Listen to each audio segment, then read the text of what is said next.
नमस्कार, मैं हूं श्यामगिरी। आप देख रहे हैं हमारा चैनल मुद्दा भारत का। मुद्दा भारत का यानी मुद्दा आपका। फिलहाल इसमें आज का मुद्दा है महाराष्ट्र का, जहां पर एक लंबे इंतजार के बाद आखिरकार मंत्रिमंडल का विस्तार हो ही गया। एकनाथ शिंदे जी और देवेंद्र फडणवीस की मौजूदगी में नौ मंत्रियों का शपथ विधि हुआ है। 9 एकनाथ शिंदे गुट के और 9 बीजेपी के। इस फार्मूला पे मंत्रिमंडल का विस्तार किया गया है। इसी पर चर्चा करेंगे हमारे साथ हमारे सहयोगी अनिल थत्ते जी के साथ में, और उनसे पूछेंगे कि आखिर में जो ये विस्तार हुआ है किसको खुश करने के लिए और किसको बैलेंस करने के लिए किया गया है, कि कहीं इसमें किसी का दबाव में किया गया है या हक से किया गया है। थत्ते जी, क्या कहेंगे आप? पहली बात यह है कि महाराष्ट्र के मंत्रिमंडल विस्तार के बारे में बोलने से पहले जी मैं आपके लिए धन्यवाद कहूँगा, क्योंकि मैं अभी 73 साल का हूँ, उसमें से 52 साल मैंने महाराष्ट्र में मराठी पत्रकारिता में गुजारे थे जी। और महाराष्ट्र में अभी मैं सुपरस्टार हूँ, सब जानते हैं। और मेरी एक आकांक्षा थी कि अखिल भारतीय एक अपने को पहचान मिले जी। और हिंदी भाषिक पूरे देश भर में छाए हुए हैं। तो हिंदी में, मेरी हिंदी है वो मैं फिल्मों से सीखा हूँ, तो मगर हिंदी में मैं बोल सकता हूँ, तो मेरे को हिंदी में पहचान मिले तो एक अखिल भारतीय उसका ये मिलेगा। और मुझे बहुत आपको धन्यवाद भी देना चाहिए और तारीफ़ करनी चाहिए कि जब से मैं मुद्दा भारत का मैं वीडियो बना रहा हूँ अभी पिछले दिनों से, मुझे पहले सिर्फ महाराष्ट्र के कोने कोने से फ़ोन आते थे, मगर अभी दिल्ली, यूपी के लखनऊ, मतलब ऐसे ऐसे शहरों के नाम आते हैं, बोलते हैं हम वहाँ से बोल रहे हैं और आपका वीडियो देखा। मैं बोला महाराष्ट्र के बारे में हम बोलते हैं, क्या आपको महाराष्ट्र में इतना इंटरेस्ट है? वो बोले बिल्कुल है, क्योंकि आज महाराष्ट्र का जो स्थान है और हमारे पूरे उत्तर भारत के जो लोग हैं उनका एक बोले दूसरा स्थान अगर कोई है तो वो मुंबई और महाराष्ट्र हैं। तो हमें महाराष्ट्र के बारे में बहुत उत्सुकता रहती है और आप और गिरी साहब मिलके, श्यामगिरी और आप मिलके पूरा महाराष्ट्र का जो पिक्चर हमें देते हैं उसकी वजह से हमको बहुत अच्छा लगता है। और आपको और श्यामगिरी साहब को हमारा बिल्कुल धन्यवाद कहिए। और मैं आपका धन्यवाद कहूँगा कि आपकी वजह से मुझे ऑल इंडिया पहचान मिल रही है, जो मेरा ख्वाब था। तो एक तरह से ऐसा है कि आप मेरा ख्वाब पूरा कर रहे हैं। तो यहाँ पर 1 मिनट भी रोकूंगा मैं।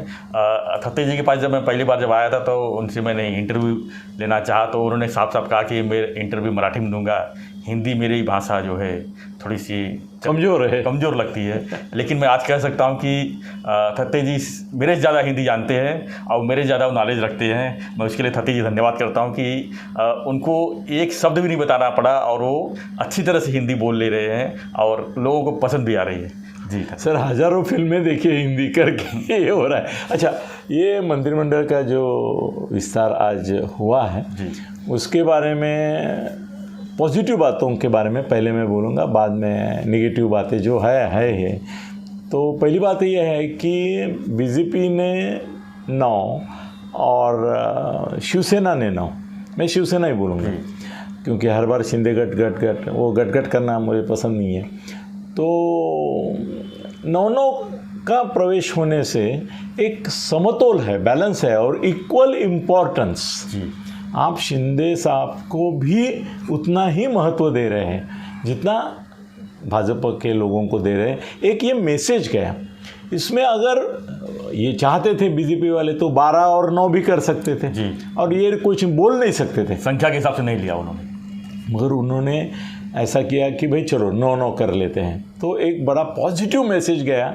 और विरोधक जो है वो पहले बोलते थे, उनको भी मालूम है मन ही मन में कि इनके 120 है और इनके 50 है, फिर भी बोलते थे बगीतले ना इनको कम दिए ना, उनका पहले ही दिन कचरा हो गया। मगर अभी ऐसे उनका सम्मान हो गया। तो फडणवीस साहब को मैं पहले तो धन्यवाद देना चाहूँगा, उनका अभिनंदन करना चाहूँगा कि दिल का बड़प्पन उन्होंने जो उप मुख्यमंत्री पद का स्वीकार करते हुए दिया था वही उन्होंने फिर एक बार दिखाया।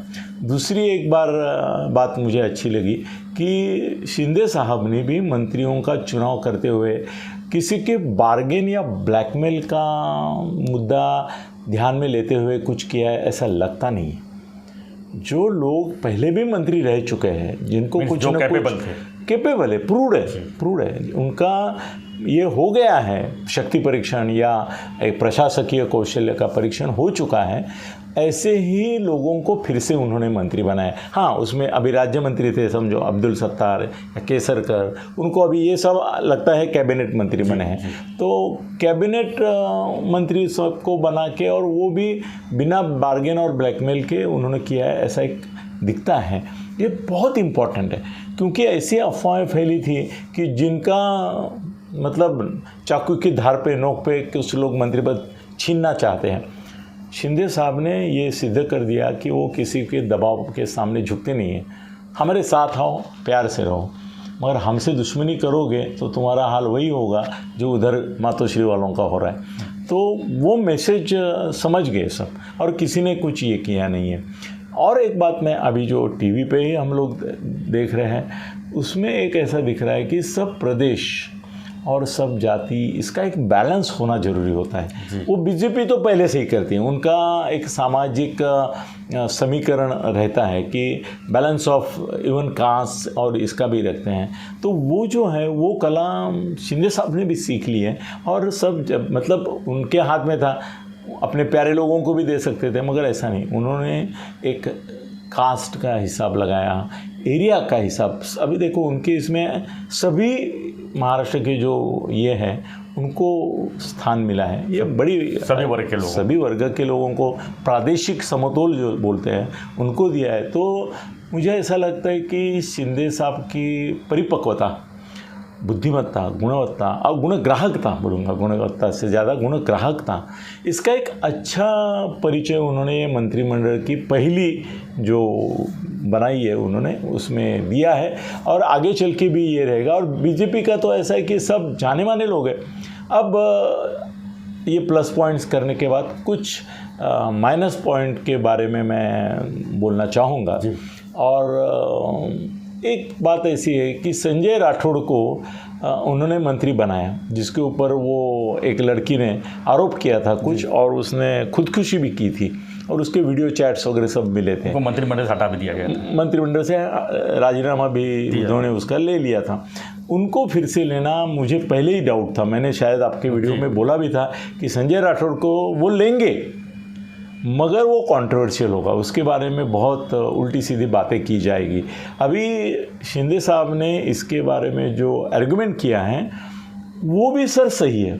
उन्होंने बोला कि उद्धव ठाकरे सरकार ने, किसने? उद्धव ठाकरे सरकार ने जब इसकी इंक्वायरी की थी संजय राठौड़ के मामले की, तब उनको पूरी तरह से क्लीन चिट दी गई थी। इतना ही नहीं, उनके बंजारा जाति के जो महात्मा हैं, महानुभाव हैं, वो सब जाके उद्धव जी से जब मिले और उन्होंने बोला कि संजय राठौड़ को क्लीन चिट दे गई है, तो अब उनको बाहर रखने में क्या मतलब है मंत्रिमंडल के? आपको मंत्रिमंडल में लेना चाहिए। कोई आदमी अगर निर्दोष साबित होता है, वो भी आपकी गवर्नमेंट की मशीनरी से, पुलिस बोलती है इनका दोष नहीं, वो लड़की ने जो किया वो अपने इसमें किया, इनका उससे ताल्लुक़ नहीं है, आप इनको दोषी मत समझो, तो उनको लेना चाहिए। उद्धव ने बोला था कि अगले मंत्रिमंडल विस्तार में हम संजय राठौड़ को लेंगे, मतलब महाविकास आघाड़ी ने क्लियरेंस दिया था, उद्धव ने दिया, मतलब कांग्रेस ने भी दिया था और राष्ट्रवादी ने भी दिया था एक तरह से, क्योंकि संजय राठौड़ को अगर शिवसेना लेती थी, एक्सपेंशन होता था, तो राष्ट्रवादी बोलती नहीं थी। अभी सुप्रिया जी बोल रही हैं कि ऐसे आदमी को क्यों लिया, ये गलत है। वो अगर शिवसेना की तरफ से आता उद्धव की तो चलता था, आपकी सरकार में आता था तो चलता था, आप बोलते थे नहीं वो उद्धव का चॉइस है। अभी शिंदे साहब ने लिया तो आप बोल रहे, मगर उनको निर्दोष साबित किया है तो उनको लेना वाजिब था। और एक बड़ा समाज है सर, बंजारा समाज महाराष्ट्र का, उसकी बहुत पॉलिटिकल ताकत है, वो ताकत एक्नॉलेज की है उन्होंने। और एक बात मुझे लगी ऐसी कि मुझे थोड़ा सा डर है कि शिवसेना के जो मंत्री हैं अभी, शिंदे साहब के मंत्री है, उनकी टीम से बीजेपी की टीम मुझे भारी लग रही है। बीजेपी ऐसा बोलते हैं ना, हेवी वेट और लाइट वेट, तो बीजेपी ने सब हेवी वेट्स लिए हैं। एक एक उनका जो मंत्री है सर 2-2, 3-3 बार मंत्री रह चुका है, और खाली मंत्री नहीं रह चुका है, बड़े बड़े डिपार्टमेंट के वो इंचार्ज रहे। उन्होंने अपना पर्दा भारी रखा है पूरा। क्या रखा है? भारी रखा है। पर्दा भारी। नहीं सर, उनका कैसा है ना, पर्दा भारी होने वाला ही था, होने वाला ही था। पहले भी उद्धव के मंत्रिमंडल में शिवसेना के जो मंत्री थे उनमें कोई बीजेपी के मंत्री जो थे शीर्षस्थ, एक समझो 10, उनसे टक्कर लेने वाला कोई नहीं था। एक ही था सबसे टक्कर ले सकता था, वही शिंदे, और वो तो मुख्यमंत्री है। तो अभी ऐसा, फिर भी ये चित्र ऐसा रहेगा कि बीजेपी के अभी 9 हैं, तो वो 9 प्लस अपने फडणवीस साहब 10वें, और दोनों शिंदे साहब, तो शिंदे साहब को इन 10 लोगों के ऊपर हावी होना पड़ेगा। वो मुख्यमंत्री हो सकते हैं, उनमें वो ताकत है, वो हिम्मत है, मगर ये मुकाबला मुझे थोड़ा इंटर टीम अगर हम लेते हैं ना, अभी क्रिकेट की मैच होती है, कभी कभी 2 टीम करते हैं हम लोग, उनमें आपस में मुकाबला करते हैं। वैसे अगर शिंदे टीम और फडणवीस का टीम का मुकाबला हो जाए तो यहाँ पे छक्के मारने वाले, चौके मारने वाले बहुत सारे मंत्री हैं, और हमारे यहाँ जो शिवसेना के मंत्री है उसमें ये तो सेंचुरी मारेंगे शिंदे साहब, मगर बाकी जो मंत्री है वो टुक टुक टुक करने वाले हैं, मतलब 2 निकालेंगे भागेंगे, 1 निकालेंगे भागेंगे। शायद हो सकता है कि उनका रन रेट भी जो है वो आखिर में इनके करीब जाके पहुंचेगा। इसलिए कहा जाता है क्रिकेट और राजनीति दोनों समान है, अनिश्चितता का खेल है, अनिश्चितता का खेल है, और कुछ भी हो सकता है, दोनों में बहुत समांतर चीज़ें हैं। तो और एक बात मेरे को ऐसी लगी कि देखो, बीजेपी के जो मंत्री है ना, जिनको चुना है, उनमें से एक चंद्रकांत दादा पाटिल का अपवाद छोड़ के बाकी सर संयमी नेता है, बहुत संयम है उनमें, एक सुसंस्कृत जिसको बोलते हैं वो शैली है उनकी, बहुत परिपक्व नेता है। कुछ ऐसी चीज़ें चंद्रकांत दादा छोड़ के बोलेंगे नहीं कि जिसकी वजह से पार्टी को नुकसान होगा, सरकार को नुकसान होगा, सरकार की छवि बिगड़ जाएगी, शिंदे और फडणवीस के संबंधों में खटास आ जाएगी, ऐसा कुछ कोई बोलेगा नहीं चंद्रकांत दादा छोड़ के। उनका वो स्वभाव है, वो बोलेंगे। उनको इसीलिए तो उनको हटाना था प्रदेशाध्यक्ष पद के से, इसके लिए उनको मंत्री किया है, उनको कोई पारितोषिक नहीं दिया है, उनको कोई एक्नॉलेज नहीं किया है, उनका सम्मान नहीं, ये अपमान है उनका, पंख काटे गए, पंख ने उनका पैर, हाथ पैर सब काटे गए, प्रदेशाध्यक्ष पद उनका छीन लिया गया और उनको शिक्षा दी है, ये पनिशमेंट है कि जाओ मंत्रिमंडल में बैठो, पनिशमेंट है, क्योंकि वो भाजपा का घात कर रहे थे, फडणवीस का घात कर रहे थे, और फडणवीस के खिलाफ वो षड्यंत्र भी रचा रहे थे। इसके बारे में मेरे पास एक ऐसी कहानी है कि जो कहानी अगर मैं पूरी बताऊं, मैं पूरा नहीं बता सकता हूं, उसमें कोई ऐसे सीक्रेट्स हैं कि वो अगर मैं बताऊं तो महाराष्ट्र में और एक भूकंप मच सकता है, भूचाल आ सकता है, बड़ा गॉप विस्फोट है। हाँ, मगर अभी क्या वो मैं नहीं पूरा नहीं बोलूँगा क्योंकि ये समय नहीं है। तो ऐसा है कि यही चंद्रकांत दादा पाटिल ने एक बार मुझे बुलाया और बोले, मेरे ज्योतिषी ने कहा है, सर मैं बहुत बड़ा गॉप विस्फोट कर रहा हूँ, मेरे ज्योतिषी ने कहा है कि मार्च के बाद, ये पहले की बात है मेरे ख्याल से, जनवरी ये की बात है, मार्च के बाद इनके बुरे दिन हैं फडणवीस साहब के। तो फडणवीस साहब के खिलाफ अगर मुहिम छेड़नी है तो उसके लिए क्या करना होगा, और मैं उसके लिए जो भी करना ज़रूरी होगा वो सब करने को तैयार हूँ। मैंने उनको बोला कि दादा आपने मुझे क्यों बुलाया, बहुत सारे पत्रकार हैं, चैनल के चीफ हैं। तो बोले बुरा मत मानो, मगर मैं खुला बोल देता हूँ, मेरे बारे में वो गलत बोले वो भी है, मगर बात है जो सच्ची है वो सच्ची है सर। वो बोले मुझे बहुत सारे लोगों ने बताया कि एक अनिल खत्ते ऐसा है कि जो राजनीति में उथल पुथल करने के लिए जो भी एक कलाकारी करनी पड़ती है वो कर सकते हैं, वो कलाकारी उसने पहले भी बहुत सारे समय की है और वो कर सकता है। तो इसके लिए मैंने आपको बुलाया। मैंने उनको बोला कि सर आप बोल रहे हो वो सही है कि महाराष्ट्र में कम से कम 3-4 मुख्यमंत्रियों को हिलाने का काम मैंने किया है, मगर मेरे और फडणवीस जी के बहुत प्यार भरे संबंध है और मैं उनको चाहता हूँ, मैं उनका फ़ैन हूँ। और उनको धोखा देना हो जाएगा अगर मैंने आपका साथ देने के लिए उनके खिलाफ मुहिम छेड़ी तो बोले अभी मेरे को अमित शाह का सपोर्ट है, मैं सिर्फ कितना बड़ा गौप्यस्फोट कर रहा हूँ देखो। उन्होंने मुझे बोला कि मुझे अमित शाह का सपोर्ट है और अगर तुमने मैं जैसा बोलता हूँ वैसा फडणवीस साहब के खिलाफ मुहिम चलाया तो मैं अभी आपको बोलता हूँ मैं अमित शाह साहब के से आपको मिलवाता हूँ। अगर वो आपको सिग्नल देते हैं तो आप क्या करेंगे? मैं दुविधा में पड़ गया। मैं बोल रहा हूँ उसका प्रूफ भी है आगे और वो प्रूफ भी रिकॉर्डेड है और वो रिकॉर्डिंग भी किसने किया है वो बताऊंगा। सर आप तो कुर्सी से खड़े हो जाएंगे। क्या बात है? हाँ सर, ये महाराष्ट्र में पहली बार आ रहा है। तो मैं बोला अमित शाह मुझे मिलेंगे, मैं मामूली पत्रकार हूँ। बोले मैं तो मामूली नहीं हूँ ना, आप अगर फडणवीस के साथ मुहिम छेड़ते हैं। मैं बोला दिल नहीं करता है, दिल है कि मानता नहीं।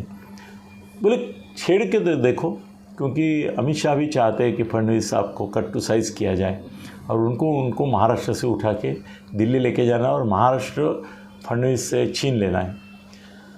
मैं थोड़ा सा मालूम नहीं, मेरी नादानी बोलूँगा, मैं थोड़ी नादानी बोलूँगा। जब अमित शाह का नाम उन्होंने बार बार लिया, मेरे को तो अमित शाह के साथ के कोई वेरिफिकेशन मेरे पास नहीं था, तो मैंने ऐसा सोचा कि फडणवीस साहब को हम लोग धक्का नहीं देंगे। मगर मुझे कुछ 5, 6, 7 पॉइंट थे कि जिसके ऊपर मुझे भी लगता था कि फडणवीस साहब गलती करते हैं जी, और वो फडणवीस साहब को नहीं करना चाहिए। तो मैंने लगातार 7 दिन 7 वीडियो बनाए जिसमें फडणवीस साहब का कोई चारित्र्य हनन नहीं किया या ऐसी बातें नहीं कही कि वो भ्रष्ट है, ये है, वो है, ऐसा नहीं। मगर बराबर ऐसी बातें मैंने कही कि जो पार्टी के बहुत सारे बीजेपी के आमदार, नामदार और इन्होंने मुझे ही बताई थी, ऐसे गप्पा गप्पा में। उन्होंने सुपारी नहीं दी थी मुझे कि भाई इसके ऊपर कुछ खिलाफ लिखो, मगर वो बातें मुझे मालूम थी और मैं जानता था कि ये 5, 6, 7 बातें जब मैं फडणवीस साहब के बारे में बोलूँगा तो वो थोड़ा सा अस्वस्थ हो सकते हैं। और मैं बोला मैं 7 वीडियो बनाता हूँ, बाद में मेरे को अमित शाह को मिलवाओ। तो बोले ठीक है। तो मैंने 7 वीडियो बनाए जो रिकॉर्ड में हैं। उसके ऊपर बहुत उर्सेकर मेरे जिगरी दोस्त थे एक ज़माने में, और आज भी ऐसा होता है कि वो अपने मुद्दा भारत का को भी उन्होंने बहुत तारीफ़ की और बोला कि अनिल के जो दिल खोल के इंटरव्यू होते हैं उसमें से अगर दिल खोल के महाराष्ट्र का गौप्यस्फोट आपको देखना है तो मुद्दा भारत का देखिए। 1 नहीं 2 नहीं 7 बार उन्होंने बोला और 3-4 वीडियो में बोला। तो हमारे भी वो बहुत करीब है दिल के और हम भी उनके दिल के करीब है। उन्होंने ये पॉइंट आउट किया, वो बोले कि अनिल थत्ते जो कल तक फडणवीस की तारीफ़ करते करते थकता नहीं था, वो अचानक से ऐसे क्या हो गया कि पिछले 5-7 दिन से फडणवीस के खिलाफ बातें कर रहा है। ये क्या चल रहा है? ये अनिल थत्ते नहीं लग रहा है, इसके मुंह से कोई दूसरा बोल रहा है ऐसा लगता है। और उन्होंने ये भी बोला कि अनिल थत्ते की एक वीकनेस है कि वो अपना कंधा बंदूक रखने के लिए दूसरों को देता है, ऐसा भी बोला उन्होंने। मैं देखो मैं कितना बड़ा कबूली जवाब दे रहा हूँ, मगर खुद को माफ़ी का साक्षीदार मान के बोल रहा हूँ। लेकिन चंद्रकांत पाटिल जी सुनेंगे ये वीडियो अपना, सुनने दो ना, तो करो इनकार, उनको बोलो अरे सुनो, अगली बात सुनोगे ना तो चंद्रकांत दादा पाटिल मुझे बोल नहीं सकते, ये भी आप जान जाएंगे। सर ऐसा हो गया कि मैंने 5-7 वीडियो बनाए, फिर चंद्रकांत दादा को फ़ोन किया तो उन्होंने फ़ोन नहीं उठाया। उसके पहले फ़ोन उठाते थे, फ़ोन नहीं उठाया। तो जिस आदमी ने मेरा अरेंज उनके साथ ये किया था मतलब मुलाकात, तो मैंने उसको फ़ोन किया। मैं बोला मैं 5-7 दिन से फडणवीस के बारे में लिख रहा हूँ मगर ये मेरा फ़ोन नहीं उठा रहे। तो बोले एक प्रॉब्लम हो गया। बोला अच्छा क्या प्रॉब्लम हो गया? वो बोले आपका पहला वीडियो आया, फिर दूसरा आया। बोले दूसरे वीडियो के बाद चंद्रकांत दादा को देवेंद्र फडणवीस ने बुला लिया और वो उनको बोले कि आप अनिल थत्ते से मिले थे। तो पहले चंद्रकांत दादा बोले हाँ वो मिलते, बहुत सारे पत्रकार आके मिलते हैं, उनमें एक अनिल थत्ते हाँ आए थे मेरे पास। बोले सिर्फ आए नहीं थे, आपने सोमवार को उनके साथ खाना खाया और मंगलवार के दिन और उनके साथ 2 घंटा बैठे रहे। तो पकड़े गए थे। वो बोले हाँ आए थे, खाना खाया हमने। बोला इतना ही नहीं, आपने मेरे खिलाफ लिखने के लिए उनको उत्तेजित किया।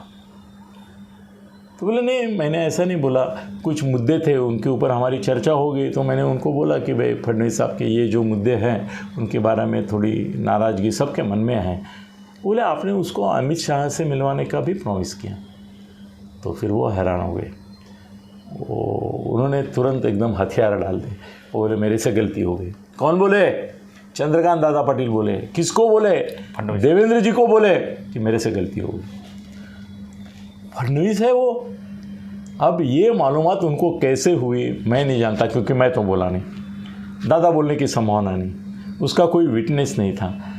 तो मैंने वो बीच वाला आदमी जो था, मिडल मैन, जिसने लेके गया था मुझे, उसको मैंने बोला कि वो उस समय पेगासस की बहुत चर्चा चल रही थी। मैं बोला लगता है कि फडणवीस के साथ पेगासस है कुछ तो।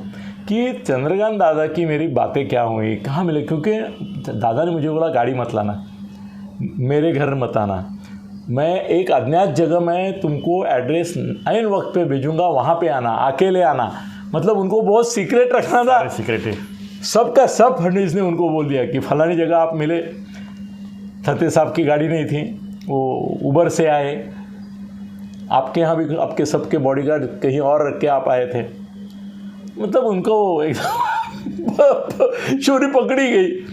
तो उन्होंने फिर बोला कि अभी दादा आपसे कांटेक्ट नहीं करेंगे। मैं बोला ठीक है, कोई फ़र्क नहीं पड़ता, वैसे भी मेरे को लालच ये थी कि अमित शाह को मुझे मिलने का मौका मिलता, और कुछ पॉइंट थे, मैं सोचा कि ठीक है, मैंने कोई ऐसा इमेज डैमेज नहीं किया। फिर मैं दिल खुलास आदमी हूँ। अभी ये देखो, मैं टीवी पे बोल रहा हूँ ना सर, ये बातें जो हुई वो पे टीवी पे बोल रहा हूँ, मतलब मेरे खिलाफ मैं बोल रहा हूँ, माफ़ी का साक्षीदार बोलता हूँ। तो सर मैंने देवेंद्र जी को फ़ोन किया, और उस समय फ़ोन नहीं उठाया, तो मैंने मैसेज डाल दिया कि जो भी हुआ आपको ज्ञात हुआ।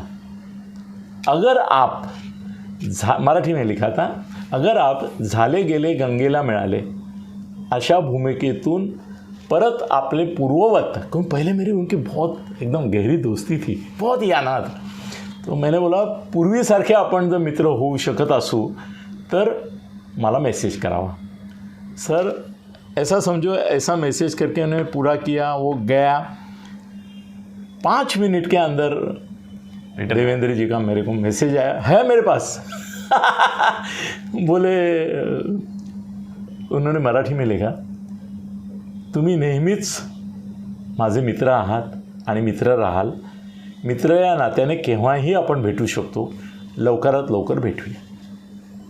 मतलब आदमी का दिल कितना बड़ा है देखो देवेंद्र जी का, कि उन्होंने चंद्रकांत दादा का ये जो सब चीज़ था। लेकिन उनको बताया कौन है? अभी तक ये रहस्य कायम है सर। ये नहीं खुलेगा, ये नहीं खुलेगा। मगर उनके पास ऐसे तो कोई है, क्योंकि और एक आदमी, उसका जिक्र सर हम अलग वीडियो में करेंगे, कि उसने मुझे बताया कि देवेंद्र जी के पास ऐसा कुछ एक डिटेक्टिव टाइप सेटअप है कि जिससे कौन आदमी कहाँ जाता है, किसको मिलता है, क्या बातें करता है, उनको पता होता है। एक बड़ा आदमी, एक बड़ा नेता और पकड़ा गया मेरे संबंध में किसी और के। मगर जब मैंने उसको ये चंद्रकांत दादा की कहानी बताई तो मेरे वहाँ थाम गया। बोला चंद्रकांत दादा की बात छोड़ो, मेरे साथ भी फडणवीस का आपके साथ ऐसा ही हुआ है, मैं भी पकड़ा गया था, कोई करने गया था गड़बड़ तो। और उसने उस समय मुझे और भी बोला, अनिल जी एक बात याद रखो, पूरे महाराष्ट्र में, पूरे बीजेपी में एक में भी ऐसा दम नहीं है कि वो फडणवीस से पंगा लेगा। आप इसके आगे चल के अभी चंद्रकांत दादा हो या कोई हो, अगर आपको भड़काने की कोशिश करता है तो इतना याद रखो, ये सब पंगा लेने की चक्कर में नंगा हो जाएंगे। ऐसी ताकत है उनके पास, हम में से किसी की हिम्मत नहीं है। अच्छा हुआ मैंने आपके वो 5-7 वीडियो देखे हैं, आप भी उनकी दोस्ती निभाते रहे, उसमें आप भी बोलते रहे कि भाई फडणवीस मेरे प्यारे हैं, उनमें ये गुण है, मगर इसके बारे में उनको सोचना चाहिए। मतलब आपने भी बैलेंसिंग एक्ट किया। मगर अमित शाह को मिलने के लिए वो आदमी ने, क्योंकि वो भी श्रेष्ठ नेता है, जो पकड़े गए वो भी दूसरे। उन्होंने बोला अमित शाह की एक मीटिंग के लिए तुमको चंद्रकांत दादा के सामने ये नहीं होना चाहिए था। अच्छा, मैं खुद तुमको अमित शाह के पास लेके जाऊंगा और मेरा कोई काम नहीं है, और मैं फडणवीस साहब को बोल के लेके जाऊंगा कि मैं दिल्ली जा रहा हूँ, साथ में अनिल जी को लेके जाऊँ। तो सर अभी हम वापस आएंगे। तो ये जो मंत्री बने वहाँ, अपना जो मंत्रिमंडल मेन सब्जेक्ट है मंत्रिमंडल का, वहाँ पे फडणवीस साहब ने बहुत बहुत बहुत अपने व्यूह रचना की है, ऐसा मैं सोचता हूँ कि जिसकी वजह से बीजेपी का वर्चस्व, प्रभुत्व और उनका नेतृत्व कायम रहे। मगर अपने एकनाथ शिंदे भी कहीं बुरा नहीं माने, दुखी नहीं हुए, उनको ऐसा शक न पैदा हो कि ये अपने को कहीं नीतीश कुमार करने की तो चाल नहीं, साथ में लेने का और फिर डुबा देने का। क्योंकि उद्धव बोलता है ना, उद्धव जी बोलते हैं ना कि मैं हमको साथ लेके डुबाया, वैसा कुछ नहीं है। 25 साल सड़े। हाँ, ये तो बोलते 25 साल सड़े उद्धव। हाँ नहीं, वो अलग बात है, वो छोड़ो। मगर सर एक सवाल यहाँ पर एक मैं करूँगा जी कि अभी जो मंत्रिमंडल विस्तार हुआ, हाँ, ठाणे से तो मुख्यमंत्री है ही एकनाथ शिंदे जी, लेकिन दूसरा किसी को मंत्री पद नहीं दिया गया। सर रविंद्र चौहान ठाणे के डोंबिवली अब क्या उनको पालक मंत्री दे सकते? सर एक गांव में देते हैं पालक मंत्री। सर मुख्यमंत्री पालक मंत्री नहीं होता है। नहीं, ये रविंद्र चौहान को पालक मंत्री बना सकते हैं? नहीं बता सकता हूँ मैं, क्योंकि कैसे है ना कि शिवसेना का प्रभुत्व रखना है तो पालक मंत्री उनका ही होना चाहिए। तो शायद मुख्यमंत्री भी बोलेंगे कि मैं पालक मंत्री भी रहूँगा थाना का, ऐसा भी हो सकता है। मगर इसको लिया है ना अपने रविंद्र चौहान, वो भी मिलनसार आदमी है दिल के, और एकनाथ शिंदे से उनका कोई दुश्मनी नहीं है, पंगा नहीं है। इसके लिए दोनों मिलकर अच्छा करेंगे, कोई चिंता की बात नहीं है जी। धन्यवाद थत्ते जी। तो ये रहा मंत्रिमंडल विस्तार के ऊपर विश्लेषण थत्ते जी का। आपको हमारा वीडियो कैसा लगा हमें जरूर कमेंट बॉक्स में लिखिए। वीडियो पसंद है लाइक शेयर सब्सक्राइब करना ना भूलें। धन्यवाद।